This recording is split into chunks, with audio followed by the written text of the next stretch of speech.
Shalom, pessoal, seja muito bem-vindo para mais um episódio onde vamos falar hoje sobre as verdades sobre louvor e adoração. Então, Mateus, o que seria louvor? Para começar essa conversa. Louvor é bastante confundido com música. E acho que o primeiro ponto para a gente desmistificar, ou seja, desconstruir, desmascarar o mito e trazer de fato o que é a verdade, é que louvor nem sempre é música. Música pode ser louvor, mas nem todo louvor é música, né? Então, o louvor é você elogiar, enaltecer, dar glória, honra, crédito, aquilo que é o alvo da sua adoração, que é o alvo da sua gratidão, que é o alvo do teu amor, do teu coração. Então, louvor é isso. É quando eu exalto, eu agradeço, eu honro aquilo que é a minha essência, que eu mais amo, aquilo que move o meu ser. É como se fosse o meu ídolo. É que a palavra ídolo às vezes é difícil de dizer, né? Por isso que tantas vezes na Bíblia o Senhor condena a idolatria, né? A idolatria, ela é um pecado, desde que seja para outros deuses, né? Os falsos deuses, inclusive você mesmo. Mas a idolatria verdadeira é a idolatria ao Senhor. Ou seja, ele tem que ser o nosso ídolo, ele tem que ser exaltado, ele tem que ser glorificado. A gente tem que viver em função dele, né? Então, nesse sentido, a gente pode usar a palavra ídolo como para associar o louvor, né? Então, louvor é aquilo que você idolatra, né? Com a sua gratidão, com o seu amor, com a sua vida. E nem sempre é através da música. A música é uma ferramenta, é algo que Deus preparou, mas a nossa vida tem que ser uma vida de louvor, uma vida de adoração. Se você pegar ali logo no início do Gênesis, quando Gênesis capítulo 2 vai falar que Deus criou o sétimo dia, né? Ele criou esse sétimo dia para ser o dia do descanso do Senhor, um dia separado, um dia de santificação. Ele criou esse dia para ser o dia da nossa gratidão, o dia do nosso descanso, o dia para contemplarmos as suas maravilhas, né? Porque se Deus não cria o sétimo dia, o homem não para de trabalhar. O homem não descansa. E aí o fruto do louvor, da adoração dele muda e deixa de ser o Senhor e passa a ser o seu trabalho, passa a ser as riquezas, porque a gente trabalha para ganhar dinheiro. Então, se você não para descansar, você está idolatrando quem? O dinheiro, né? Então, Deus criou esse momento, esse espaço-tempo para o homem focar 100% nele. E o louvor e adoração não tem a ver com multidão e barulho. Isso é bastante disruptivo. Por isso que o pessoal associa muito louvor e adoração com música. Não tem a ver com multidão e barulho. Tem a ver com solitude e silêncio. Por quê? Lembra que em 1 Reis 19, o profeta Elias está na caverna, fugindo lá da Jezabel e tal, e aí vem a tempestade, vem a chuva, né? Vem o vento forte, e Deus não estava em nenhum daqueles fenômenos. Só que quando vem a brisa suave, ele ouve a voz de Deus. 1 Samuel capítulo 3, versículo 3, a gente vai até ler. O que acontece lá? O Senhor chama a Samuel, e Samuel estava deitado indo dormir, quietinho na dele. Então ele estava sozinho e em silêncio. Elias estava sozinho e em silêncio. E Deus criou o sétimo dia para ser o dia que a gente para. E parar significa ficar sozinho, ficar em silêncio, descansar, contemplar, esvaziar-se. Então não tem como você ser cheio de Deus no meio do barulho e no meio da multidão. Mateus 6,6 vai dizer: entra no teu quarto, fecha a tua porta, fala com teu pai que está em secreto, que ele vai te revelar coisas ocultas, coisas grandes que não sabes, né? Então, isso é um grande segredo. Deus, ele é tão grande e que ele preenche tudo que ele fica invisível. E tão grande que ele se torna invisível, porque ele está em tudo e a gente não consegue perceber. É que nem tentar medir ao olho humano na beira da praia até onde vai a profundidade, né, da linha do horizonte do mar, a largura, a altura, você não consegue quantificar, você não consegue ter esse começo, meio e fim, olhando para o vasto oceano. É a mesma coisa Deus. Então, a gente precisa parar de procurar para que Ele se revele. A gente precisa aquietar para que Ele fale. A gente precisa ficar sozinho para que Ele venha até nós. Né? Então, isso é bem disruptivo quanto a louvor ser associado com música, né? Porque música é o quê? É barulho e é multidão, é gente. E é bem interessante. A gente tem alguma pergunta? Ou vamos ler ali o texto, né, que eu citei antes da pergunta? Sim. Do 1 Samuel, capítulo 3, versículo 3. Samuel estava deitado no templo do Senhor. Antes se encontrava a arca de Deus. Antes que a lâmpada de Deus se apagasse, o Senhor chamou Samuel. Olha só. Por que esse texto tem a ver com louvor e adoração? Porque ele estava em silêncio, Vamos pegar o que a gente acabou de falar. Esse texto tem a ver com louvor e adoração por o texto, né, de 1 Samuel, capítulo 3, versículo 3, onde Samuel é chamado pelo Senhor, tem tudo a ver com louvor e adoração, porque Samuel estava em silêncio, né? Samuel estava sozinho e Deus se revela no silêncio e na solitude para nós, e ele estava deitado próximo à arca do Senhor. A arca do Senhor representa o quê? A presença de Deus. Representa o quê? A intimidade.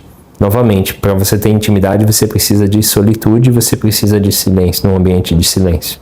E ele estava próximo à presença de Deus, representado pela arca.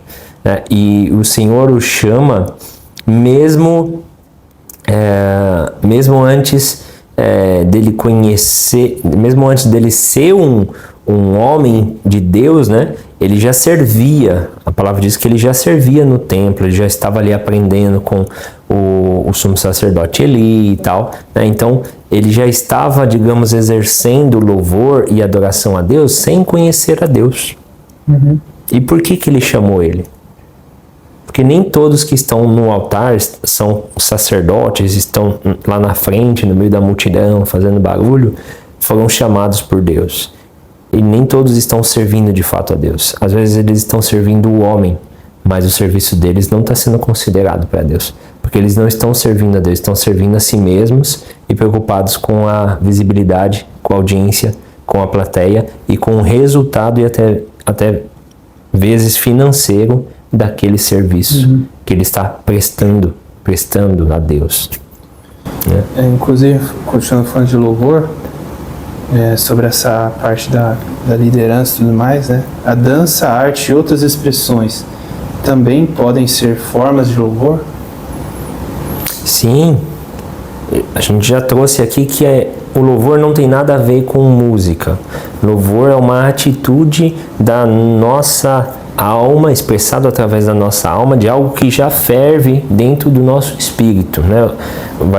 Quando Jesus encontra a mulher lá no poço de Samaria, vai falar que Jesus fala para ela: os verdadeiros adoradores adorarão em espírito e em verdade. E eu posso adorar em espírito e em verdade orando, lavando a louça, cantando. Eu posso varrendo a casa, no meu trabalho. Eu posso dançar. Davi dançou, né, de alegria na presença do Senhor quando trouxe de volta a arca para Jerusalém. Eu posso adorar, louvar a Deus de várias e várias formas. Então a música é apenas uma forma de adoração, né? A gente não pode pegar louvor igual a música, ou adoração igual ao período de música na igreja. Então você louva, você adora com a sua vida, com a sua alma, com as suas atitudes, com o seu caráter, e não com algo específico, uma atividade específica, né? E quais são os desafios mais comuns enfrentados por líderes de louvor? Vou voltar para a gente não perder também o gancho do texto de Samuel, né? O desafio que os sacerdotes tinham na época era de não se corromper, porque no capítulo 2 de 1 Samuel vai falar de Hofni e Finéias, que eram filhos de Eli. Hofni e Finéias eram sacerdotes, serviam a Deus, mas de fato o serviço não era aceito por Deus, eles estavam servindo aos homens.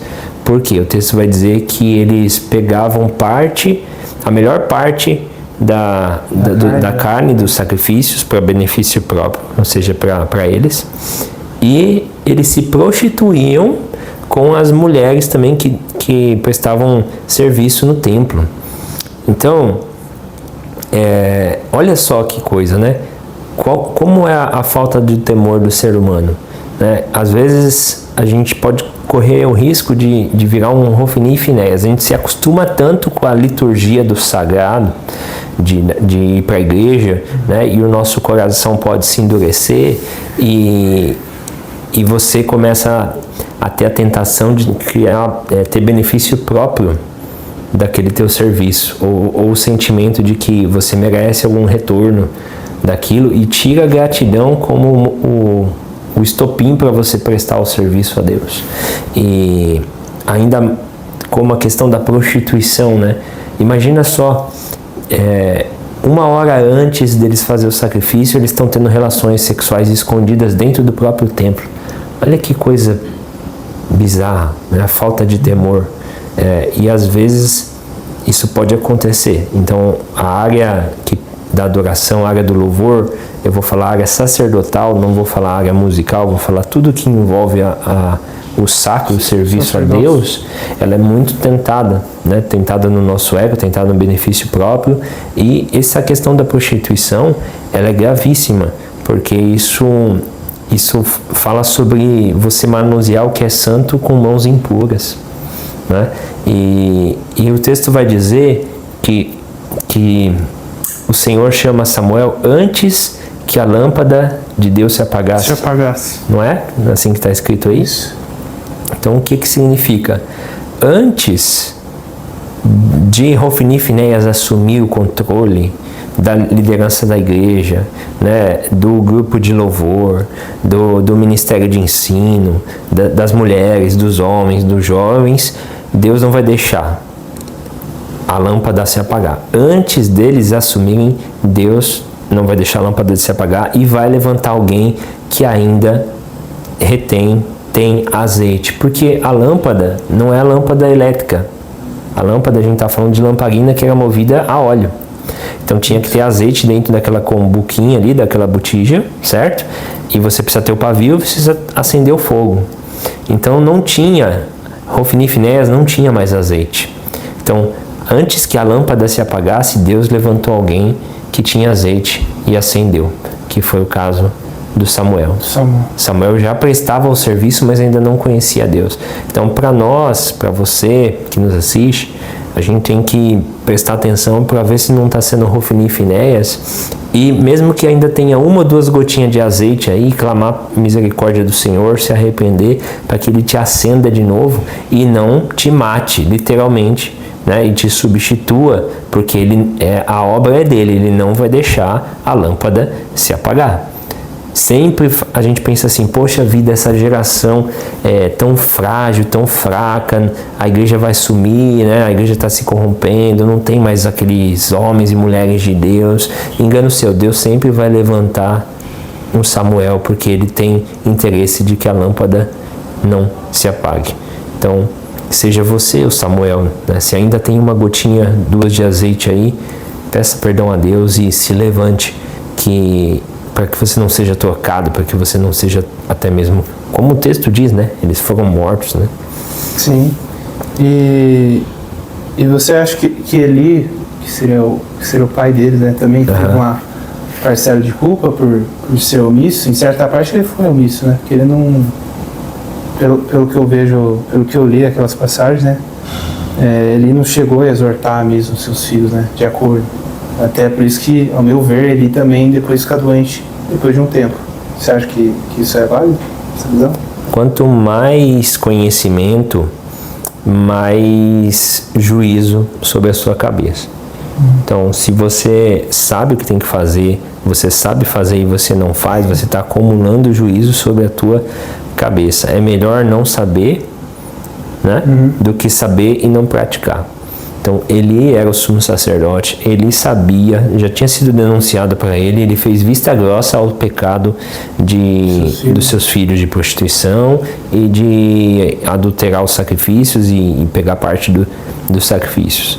Então, quando você peca por omissão, talvez seja até pior, difícil quantificar qual o pecado mais grave, mas talvez seja até pior do que você pecar porque você errou mesmo, foi uma falha, um deslize teu. Né? Porque a omissão, né, é aquele pecado que a Bíblia vai falar que é iniquidade, né? Porque tu sabe, você sabe que está errado e você faz vista grossa, entendeu? Você tem a sua consciência cauterizada. Quem não sabe o que é cauterização é quando você tem uma ferida, enfim, aí você taca fogo naquela parte exposta do corpo para que a pele ali, né, com a queimadura feche o lugar e onde a ferida foi aberta. E aquela área da pele que foi queimada perde a sensibilidade. Então, perder a sensibilidade espiritual é um pecado talvez muito maior do que quando você peca, mas você realmente se arrepende e tenta se corrigir, né? Foi um deslize, foi uma fraqueza, foi uma tentação que você cedeu, mas você volta logo. Agora, a omissão, ela vai indo, ela tem longanimidade. A pessoa vai indo, ela só vai se arrepender quando a conta chega. E aí não é arrependimento, né? Porque se a conta não tivesse chegado, a pessoa continuaria no erro. Né? Então, que não sejamos assim, né? Tenhamos temor de Deus para que isso não aconteça conosco, né? E como evitar que o louvor se torne apenas uma performance? O louvor como performance é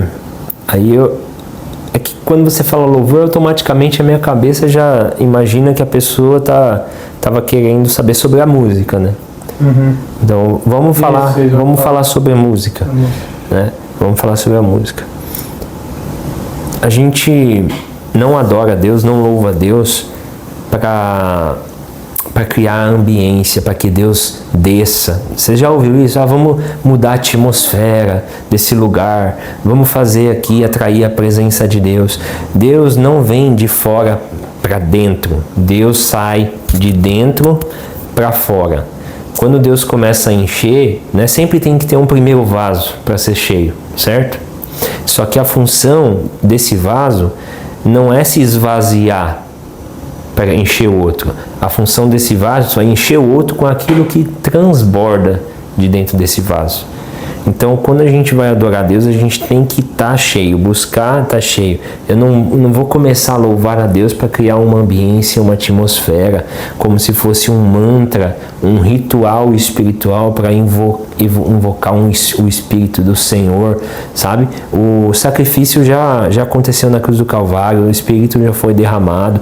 A gente tem que ter a mentalidade de não ir para a igreja para ser abastecido no domingo à noite, para ficar bem a semana. Pelo contrário, eu rodei bem a semana, eu estou cheio e eu vou na igreja para agradecer, para louvar, não para ser recarregado, como uma bateria que está quase morrendo, deixa eu conectar lá um pouquinho na tomada no domingo à noite para durar mais uma semana. Tá? E voltando à questão da performance, conseguir ser uma lâmpada queimando, esse conceito que vai definir bem, né?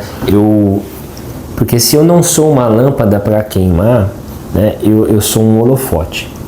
Então o nosso não é uma questão de tecnologia, né? Até, né? O holofote ele tá ali para aparecer, né? Agora a lâmpada, a lâmpada antiga, lamparina antiga, ela vai queimando. Então quanto mais tempo ela dá de luz, menor ela vai ficando. Então a gente tem que ser uma lamparina, né? E o nosso objetivo ali não é vamos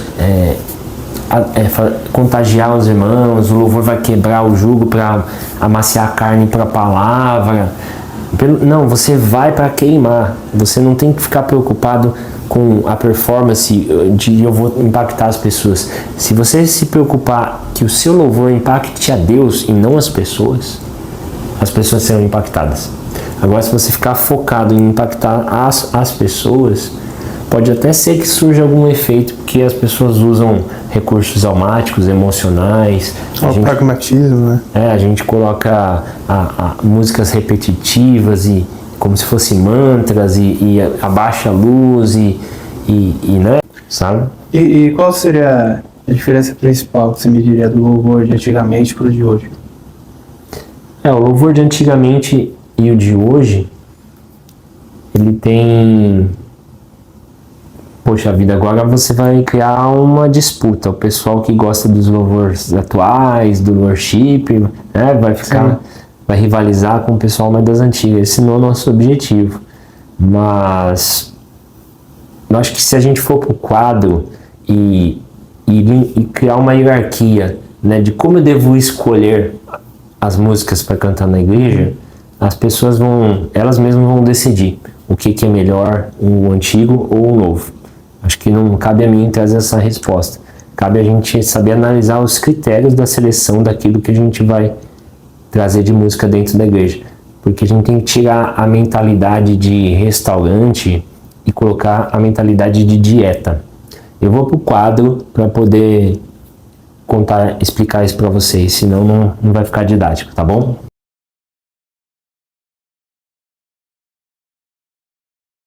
Quando você for escolher uma canção, uma música para cantar na igreja, preste atenção nestes critérios e veja se você não está por acaso invertendo a ordem dos fatores que sim, pode alterar o resultado. O primeiro ponto que muitas das vezes as pessoas se preocupam é com a contemporaneidade. Se a música está no top 10 do momento, se essa música está na boca do povo, se todo mundo conhece, se é o último lançamento. Depois você vai para o ritmo, se essa música tem um ritmo legal, envolvente. Depois você analisa a melodia dessa música, né, a sensação que ela traz com aquelas notas. E, por último, você vê a letra. Essa é a ordem que muitas das vezes as pessoas fazem. E isso é um problema muito grave que a gente tem dentro das igrejas hoje, tá? Porque não importa se a música é atual ou antiga. Essa ordem está errada, você tem que começar, na verdade, de baixo para cima. Primeiro você se preocupa com a letra. Esse hino, essa canção, tem uma letra edificante? Tem alguma heresia nessa letra? Essa canção leva as pessoas ao arrependimento, a um verdadeiro quebrantamento? Ou essa canção ela é muito egocêntrica, ela fica falando muito do homem, do eu, que Deus vai fazer, Deus vai dar, e coloca Deus como o gênio da lâmpada que está ali para satisfazer os desejos? Se tiver assim, você já corta, porque os hinos eles têm que adorar a Deus, eles têm que ter uma mensagem de salvação, uma mensagem de arrependimento, uma mensagem de santificação, uma mensagem cristocêntrica, ou seja, Cristo é o centro da canção e não o homem. Depois você analisa a melodia dessa canção e depois você analisa o ritmo. E por último, se é atual ou não. Se é atual ou não, pouco importa, porque a igreja não é um lugar para você seguir a moda.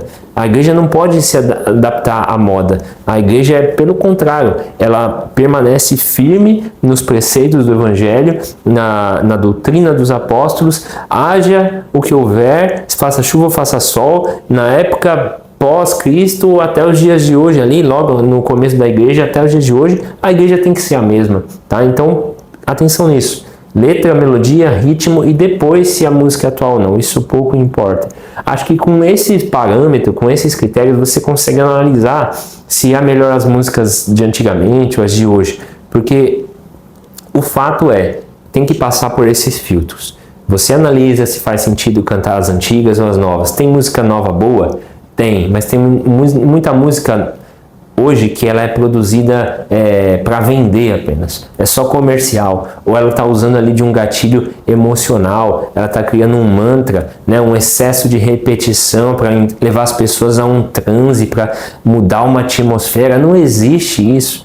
Existe a palavra rema, a palavra de Deus poderosa, certeira, que vai de encontro e toca no coração da pessoa. E Deus, ele se manifesta de dentro para fora e não de fora para dentro. O Espírito foi derramado para dentro dos nossos corações. Deus não tem que ser atraído por uma aura, por uma energia, porque a gente está fazendo um ritual.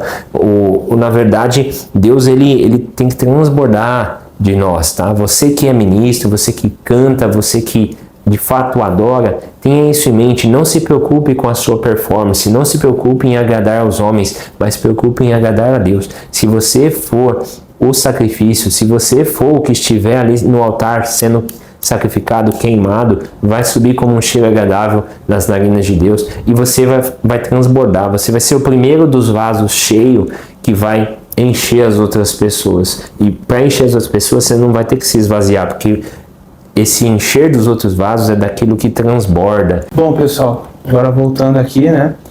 Mateus, louvor e adoração, eles são sinônimos? Louvor e adoração não são sinônimos. Por quê? Porque eu posso louvar um presidente quando eu dou as honras ao mérito do cargo dele. Eu posso, digamos, prestar um louvor quando alguém da minha frota, né, do meu comando no exército morre, falece e os soldados levantam a arma e dão alguns tiros para honrar aquela pessoa. Isso são formas de louvor, né?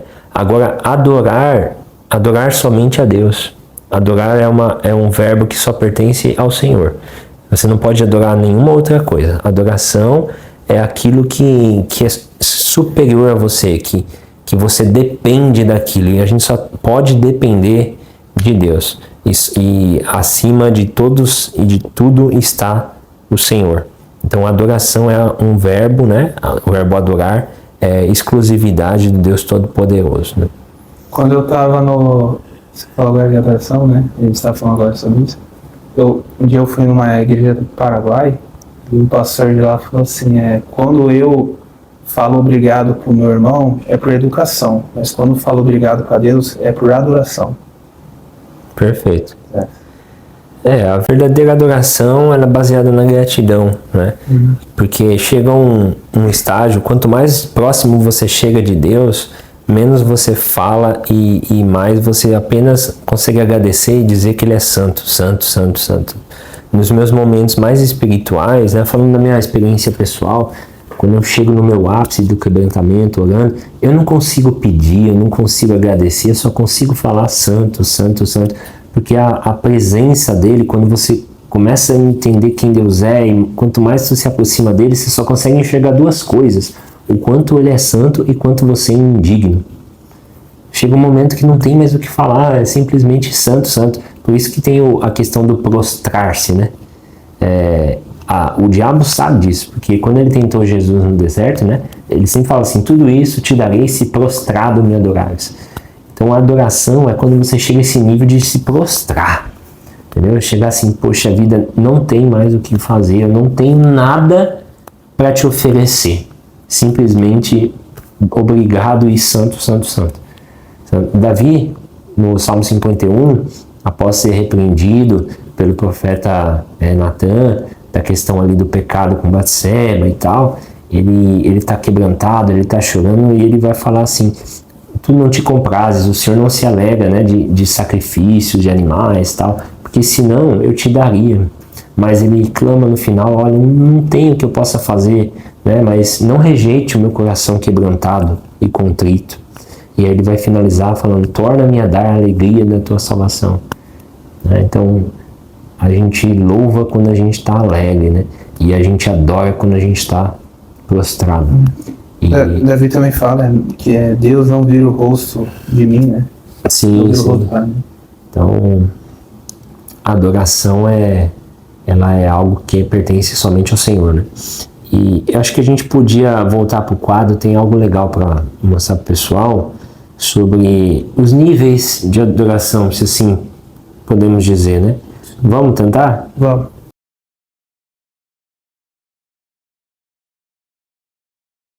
Existem níveis de adoração, poderíamos assim dizer. Vamos a essa analogia aqui que eu trago no quadro para nós. Primeiro você adora com as suas palavras, o seu glória a Deus, o seu aleluia, você bendiz ao Altíssimo com a tua boca. Para quem é de uma linha pentecostal, que acredita no dom de línguas, a gente tem no segundo estágio as línguas estranhas, quando você fala em línguas estranhas, você está glorificando, você também está adorando a Deus, mesmo que talvez você não entenda o que está sendo dito, mas você está sentindo isso no teu espírito. E o terceiro estágio seriam as lágrimas. Você já deu glória a Deus, você já falou, deu aleluia, você já falou em línguas e aí você começa a chorar. É como se a sua alma começasse a espremer. E quanto mais ela espreme, é como uma esponja. Você vai apertando, a água vai vazando. É as suas lágrimas, né? É a sua alma sendo apertada. E você chega, enfim, no quarto e último estágio, que é o estágio do silêncio. O verdadeiro grito que ecoa para a eternidade é quando você não consegue dizer mais nada. Quando você se prostra, você se rende e você só consegue soluçar. Você chora, você não consegue falar mais nada. E você só fala do lado de dentro. A sua boca se emudece, mas por dentro você tá ali, santo, santo, santo, obrigado. Você chegou até o êxtase que tudo que é o seu sentido natural, ele é anulado e você entra numa conexão única e exclusivamente espiritual. É algo de dentro, né, para fora. Sempre digo isso. Ou seja, você está com seus olhos fechados, você se desconecta do mundo natural e você adora a Deus em silêncio, porque você está fazendo isso em espírito e em verdade. Poderíamos dizer que isso aqui é uma ordem? Acredito que sim. Pode ser que aconteça diferente para você? Pode ser que sim também. Mas eu quero trazer o exemplo da irmã Ana. Lembra da Ana? Já falamos de Samuel, né? Samuel tinha mãe. A mãe dele era Ana. A Ana, ela queria muito ter um filho e ela não conseguia ter o filho. E diz certa vez que ela estava no templo e ela já tinha falado, talvez falado em línguas estranhas, não sei se isso já era algo natural na época. Tinha chorado muito. Imagina a contrição dessa mulher, né? Clamando a Deus para que o seu ventre fosse aberto, para que ela tivesse um filho. E quando o sacerdote Eli também, que já está dentro da nossa conversa, né, ele chega para Ana, ele acha que ela está bêbada. Por quê? Porque ela não está falando mais nada com nada, ela está grunhindo, ela está ali com um burburinho, um som ali de angústia. Então ela não está conseguindo mais dizer nada. E ali nesse silêncio, nesse balbuciar de respiração, enfim, que ela dá esse grito para Deus. Deus, por favor, me ajuda, abre meu ventre, eu quero ter um filho. É quando ela chegou no ápice, né? No ápice de se prostrar. Quando a gente chega nesse ápice, a gente não consegue dizer mais nada. Só dizer que Ele é santo, santo, santo. Lembre-se do texto que diz... Salmo 46. Aquietai-vos e sabei que eu sou Deus. Voltando aqui, pessoal, a última pergunta para a gente finalizar. Qual seria a função do louvor, Mateus? Da música, né? Da música. Então, no Salmo 47, vai dizer assim, louvai ao Senhor com inteligência. E a gente precisa obedecer a palavra, né? E parar de fazer isso de uma forma tola. Né? Desculpa o jeito que eu vou falar. Esse negócio de pegar a música de forma aleatória, porque eu vou deixar fluir, o Espírito tem que guiar. Sim, existe isso, mas o Espírito guia também através do raciocínio, através da inteligência. Então, é a mentalidade que precisa mudar de restaurante para dieta. E qual a diferença? O restaurante, o cliente chega, senta, é atendido e ele escolhe o que ele vai se alimentar. Agora a dieta é o médico que fala para o paciente, olha, você tem que comer isso, beber isso na hora tal, desse jeito aqui, tal, para você ficar saudável. Então a gente tem que mudar essa ideia de louvor, tipo, eu vou cantar o que a igreja vai se emocionar, eu vou cantar o que as pessoas gostam, não, nós temos que cantar o que as pessoas precisam, nós temos que agir como médicos, como músicos, como ministros dessa parte da música, da igreja do louvor, né? A palavra, né? A mensagem, a música, elas têm que andar em sincronia, né? O pregador fala sobre rio, que vai nascer um rio de água viva dentro da pessoa, e aí o louvor vem entrando, cantando um hino que cai a fogo do céu, queima este altar. Então fica incoerente. Então, precisa ter inteligência no louvor, né? E lembrar do propósito. O propósito maior é gerar o arrependimento e não a emoção. Porque uma igreja emotiva não é uma igreja convertida.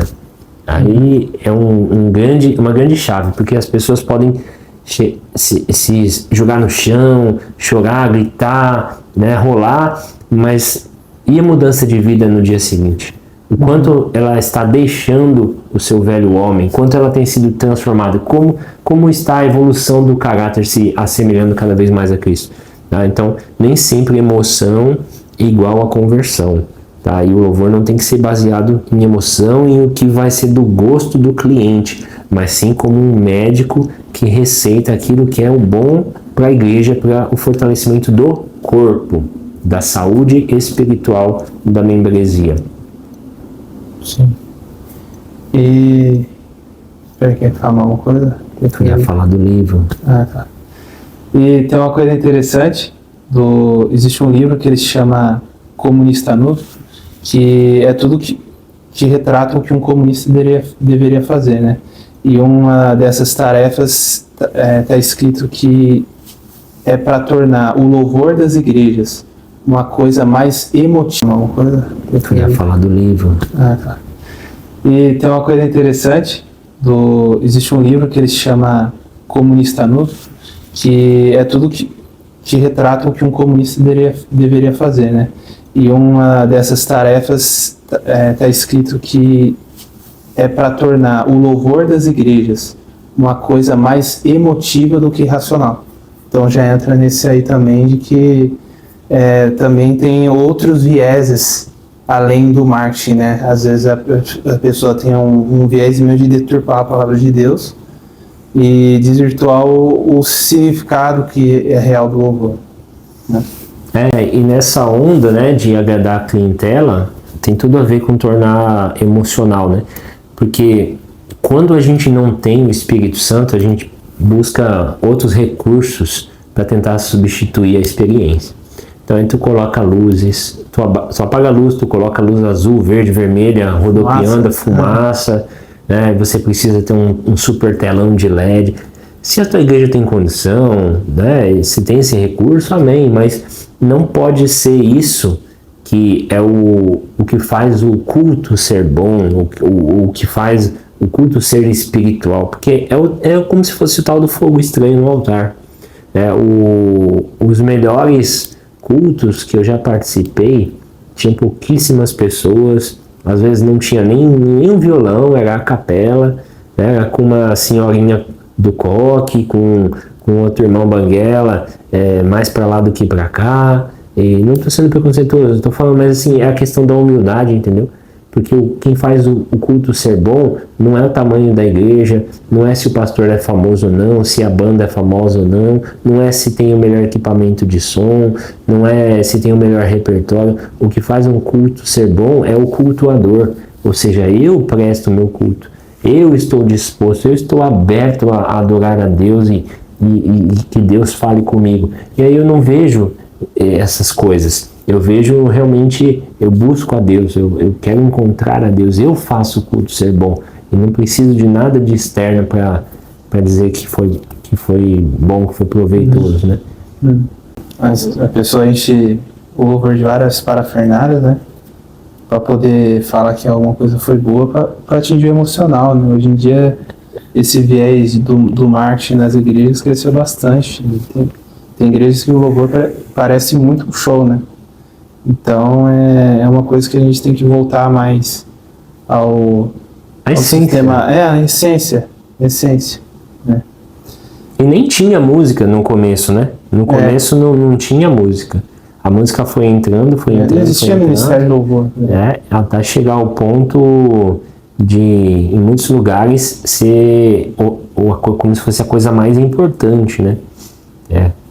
E tem um lado que exalta também a parte da música, mas também tem aquele comportamento do membro que ele é tão sem vergonha, ele já chegou numa mente tão cauterizada, né, tipo Hofni e Finéias, que ele tá lá vendo o jogo de futebol, eu vou esperar terminar o jogo porque dá tempo de eu chegar pelo menos para a palavra.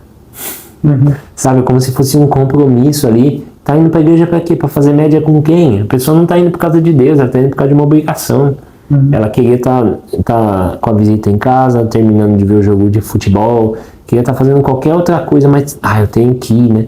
Então, vou chegar meio atrasado porque eu já pulo o louvor, já vou direto para a palavra. Então tem os dois lados, tem a galera que ovaciona, que idolatra demais o período de louvor, como se o louvor que fosse a preparação para poder ter a palavra. Não há necessidade de ter essa liturgia de a música primeiro e depois a palavra. Isso aí é um costume que a gente criou. Podia ser o contrário também. Não é isso que vai fazer dar o resultado que eu preciso criar, né? Já falamos sobre isso. Essa idolatria da ambiência. Eu preciso criar uma atmosfera, né? E acontece muito também quando Deus entregou a mensagem, acabou, e a gente é tão dependente, né? Idolatra tanto a questão da ambiência, da atmosfera, que a gente precisa fazer um movimento aqui para dizer que o culto foi espiritual. Então, vem agora a banda e vamos tocar uma música, vamos abaixar a luz, vamos fazer um movimento para que as pessoas venham na frente e tal, porque se ninguém vir para frente, o culto Deus não falou. Se ninguém sair dando glória a Deus, aleluia, falando língua estranha, significa que Deus também não esteve entre nós. Não existe isso, tá? Isso aí é a gente tentando fazer, através das nossas forças, aquilo que é o trabalho do Espírito. O Espírito ele vai trabalhar de várias maneiras, de várias formas, e nunca vai ser igual. Você não precisa forçar uma situação para dizer para chamar o Espírito, para fazer o negócio acontecer. Não seja você o agente da transformação. Você não consegue convencer ninguém. Quem convence é o Espírito, do pecado, da justiça e do juízo. Não é fazendo as pessoas se emocionar, tentando dar uma ajudinha para Deus que a tua igreja, a tua vida vai ser uma bênção, né? A emoção faz parte, a gente se emociona, não tem problema chorar, não tem problema você se emocionar, mas ela não é o principal. Mas ela não pode ser o principal, ela não pode ser o norte, o indicador, né? Indicador de performance, emoção. Então, se ninguém se emocionou, o culto não foi bom. Não existe isso, sabe? Nós não podemos criar indicadores de performance para aquilo que Deus está fazendo, né? Você vai medir o trabalho de Deus, vai dar nota para o que Deus fez, né? Isso. Então, era isso, pessoal. Não se esqueça de se inscrever no canal e ativar o sininho para receber mais notificações. Até a próxima. Até a próxima. Se quiser deixar a tua pergunta, teu comentário, fica à vontade que no próximo vídeo a gente um dia vai fazer só algumas perguntas e respostas também do pessoal, tá bom? Que a paz esteja com você.